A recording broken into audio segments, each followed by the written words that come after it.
So, Bethany, here we are at Cady Wellness Institute. Yes. We've been shooting some videos. I asked you to bring your violin. Yeah, I have it here. Because this is what I heard you play the first time I ever saw you at a meeting and then met with you and your parents. And we've been talking a lot about brain health, medications for schizophrenia and so forth.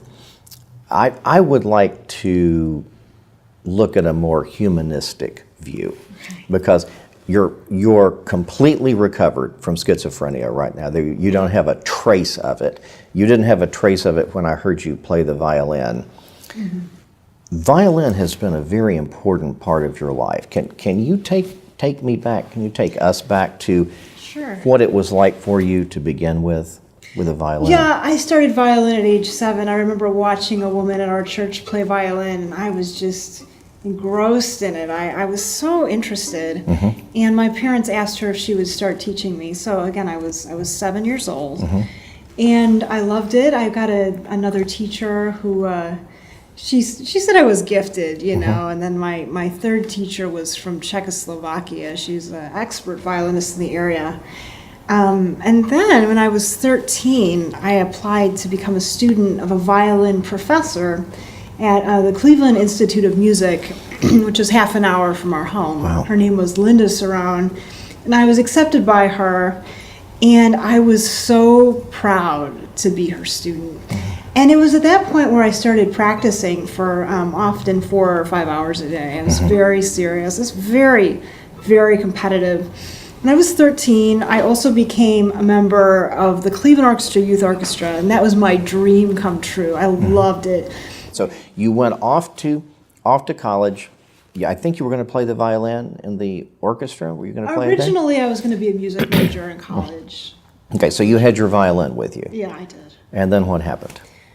Well, this summer before I actually started at USC, somebody recommended that I work in a research lab, which I was certain I would hate. You know, I thought that wasn't me. But I did it as a favor. I thought I'll try it and I'll quit after a few days. And oh my gosh, I loved it. It was one of the most exhilarating experiences in my life. So that summer I decided that I would continue to play violin in orchestras, but that I would actually major in molecular biology. And during college, I still did play violin a lot. One of my friends was a music major, and she helped me get a job performing for pay in orchestras. I don't think I had any violin students in college. I did have violin students in high school, and I have had violin students in the past few years. So out in California, or coming back from this overseas trip, you actually had a psychotic break. Yeah, the summer after my third year of college, I came back to the university unable to study. My mind was like scrambled eggs. I had done nothing. I'd never used drugs, never had any trauma. The illness just showed up. And at that time, for the first time really in my life, I lost interest in the violin. As I became sicker and sicker, I had less and less interest in my violin, which I used to love. Right.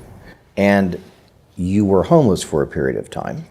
And you had your violin with you. How did all of that work out? Right as I was becoming homeless, a few months before, I put my violin up for sale. And I ended up selling it for grossly less than it was actually worth. It was like I was just giving it away. My violin was worth a lot of money. It used to be my treasure. I took the money and I used it to be given to a group in Africa that I had volunteered with, and creating a website to raise awareness of poverty in Africa. That's where most of the money went. But I can't, looking back, I almost can't believe that I really sold my violin. It was like the violin was almost a part of me, you know? It was so precious to me. And as I became less and less myself, I was less and less interested in the violin. Right. And then you were rounded up by the local cops, taken to the mental health unit, started on antipsychotics, failed to respond adequately to 4 or 5, finally got on clozapine with Dr. Nasrallah, came back to your senses and your full range of emotion and affect and cognition. And I've seen you present in public. I've heard you play the violin in public. And so when did you get this violin? Tell me about this instrument. This violin was a gift. So I came back from being homeless in 2007, and I started going to my parents' church. They had moved while I was away. And there was a woman at the church who had an old violin in her attic that she hadn't used for many years. And she let me play it, and I love the violin. And she went to have it appraised, and they said it wasn't worth much. Which is ironic because I love this violin. It's not as nice as the violin I had in high school, but I think this violin really does sing, and it's the best gift I've probably ever been given. Could you draw the bow across the strings and play perhaps just a little something, or let us hear?